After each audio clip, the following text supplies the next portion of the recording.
I'll guide you through how to make your LinkedIn profile look professional. If you find this helpful, don't forget to like and subscribe.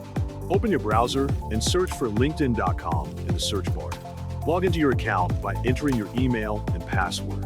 Once you reach the home page, locate the Me section at the top of the page and click it. From the drop-down menu that appears, click the View Profile section to proceed. Start by changing your profile photo first, ensuring you wear a suit or other formal attire to appear more professional. Next, check your banner and avoid using any nature design provided by LinkedIn. Instead, upload your own banner with simple text and design. After that, click the pencil icon below your banner. Locate the headline section and type a short but direct phrase that clearly describes your job or personality. Once finished, click the Save button. Scroll down until you find the Skills section, then click the Add Skills button to continue. Search for a skill that matches your personality and select it from a list. Finally, click Save to complete the process.